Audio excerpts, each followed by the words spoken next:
well. So we are kind of very specifically from Justin about certain spots there on the course. And we got another class taking off up Chocolate Thunder. You can see one. All right. Wanted to get that shot there.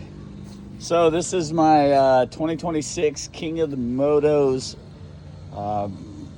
steed that I took to Hammertown, and I mean literally hammered this thing. Look at this handlebar. Amazing. This bike did great. I was really impressed with everything. This is a 2022 KTM 250 XCW, not the preferred 300. I wanted to do a review on some of the products that I use. There's a lot of great companies that really help you make your bike robust against the busting up of the bike. We're throwing these things up, challenges that most people would look at and say, no, you can't do that. That's not where bikes should go, and that's not a trail, or those rocks are too big to climb, or how are you going to get up that? And we try it, and sometimes the success rate might be 1 in 10, but some of these guys, they still get out there and try it. So let's do a breakdown of some of the products that we got on here. First off, I really want to point this out. You can see that my handlebar took a wallop. It took a hit that was great. I mean, it was a fantastic hit. To be able to bend this, I mean, it's probably bent down 6 inches or more at the end. But to do that, Enduro Engineering, thank you guys for the brush guard. These actually protect my hands from rocks as well.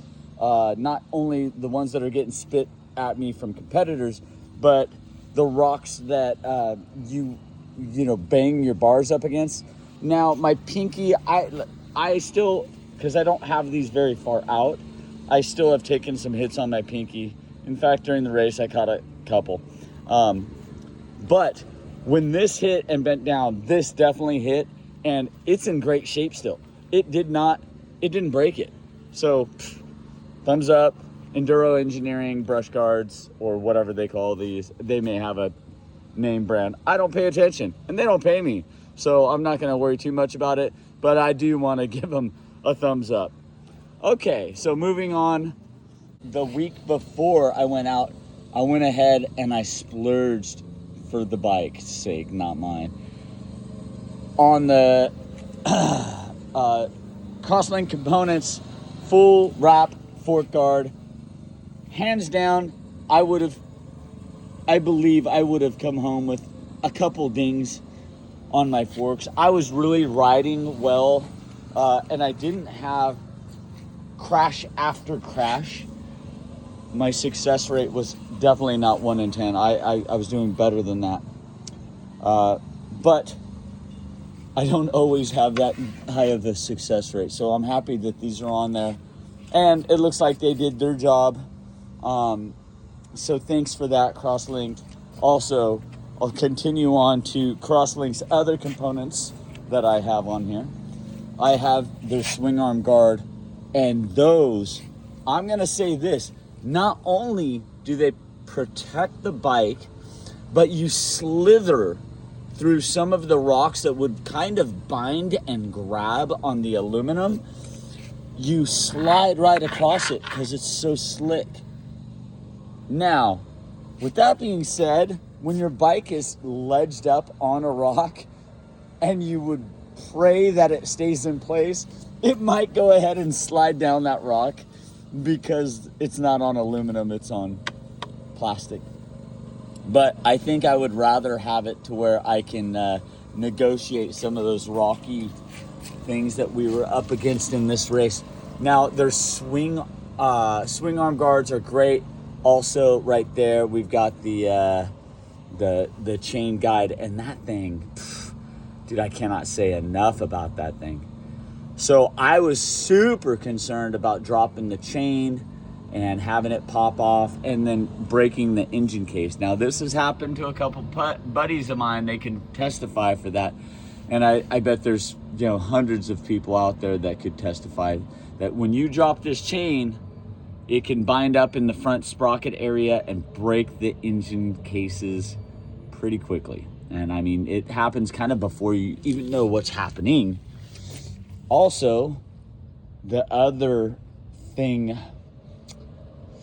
that happens is if it falls off to the inside right here, and I've got this protection device on here from Bulletproof Designs, if it drops to the inside here and has the slack to bind up on the sprocket assembly, you know, basically what happens is it'll get too wide rolling across the front sprocket and then can get bound up in there, break all kinds of components. Well, if you put this Bulletproof Designs spacer on the wheel, when it drops in, it doesn't quite have enough slack to double up and go through the front sprocket area. So Bulletproof Designs makes this. It's not stupid expensive. You know, it's a piece of plastic, but it's a game changer, a lifesaver, and my bike appreciates it. So thanks for that, Bulletproof Designs. Thank you, thank you, thank you. I appreciate that. Also, I want to thank Bulletproof Designs for being out there and sponsoring some of the racers and, you know, just being there selling components. I actually bought that at the last second before our Saturday race, and they were nice enough to vend it to me and be there to vend it to me. So that's kind of my breakdown of some of the protection components. Some of the other things I wanted to point out here is this is a brand new tire to me. This is the Plews Spec B, the tough one, Spec B. Is that right? Somebody's gonna have to make sure I'm saying that right. Dude, my neighbor's gardener's just like picked up right now, so thanks guys. So this Spec B Plews tire did an amazing job. At first, I gotta say, I put it on and it was stiff. So it seemed that this one was kind of dependent on temperature. It was cold out there. We slept in 28-degree weather, and that was not cool. In fact, I'll say this, I didn't sleep all weekend. My watch was just like, you know, giving me scores in the teens for my sleep score. So when it was cold in the morning, this tire was hard as a rock. And when it was new, I was like, oh, dude, I don't know if that's going to be the tire choice. Well, it wound up warming up during the race and doing great. Now, I had it on during the qualifier that they had on Saturday. And I realized, I said, you know what? The tire did pretty good. I'm going to use it. But I went ahead and flipped it around. So I started with it in the wrong direction. It does have an arrow on here. I don't know why, but it does. I started with it in the wrong direction, flipped it so I could get a new square edge because some of the sandy stuff, I wanted to be prepared for that. And it did great. The whole race. You can tell it got mangled. This is only like, I don't know, less than 30 miles on this tire, I think. But I'm impressed. It did great. This is something I wanted to share here. There lies a rock that I embedded into into my bike. I think it broke off of a section and got wedged in there. It's wedged so good. I'm gonna have to disassemble some things to get it out. Can I still access? Yeah, I can access the bolts. So hopefully the bolts are in good enough shape to where I can unscrew them. So yeah, that that's a pretty neat one. That rock is gonna be my trophy rock from that race. Usually I'll pick up rocks from the races we go to or some kind of memento. anyhow, so that saved me from having to do it. Also, I wanted to point this out.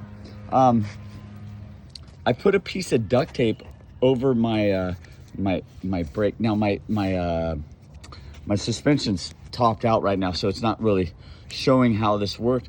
But I put basically a sun visor over my brake line and speedometer wire here to help me view this. I also kept a rag handy, just looped around. It had like a, a tag on it that I could just loop that around and wipe off my my speedometer as necessary. Also was able to wipe my goggles off with this, and so I can't tell you, that was a last minute addition too. And I said, you know what, I really need to be able to see this. I don't want to get lost, and I'm glad I did that. That worked out great. So those are some of my, little hacks and things that I do. I ran the Voyager, not the Voyager Pro. This actually was a beta component. I took it off my old Beta 350. These are factory on some of the RRS models. And so, yeah, man, it did great. Like, the map was visible. I could toggle between a zoom in and a zoom out just by pushing the button to the side. And that wasn't a problem at all. You lose a little bit of feeling and stuff when you're riding with your gloves on and your hands are numb.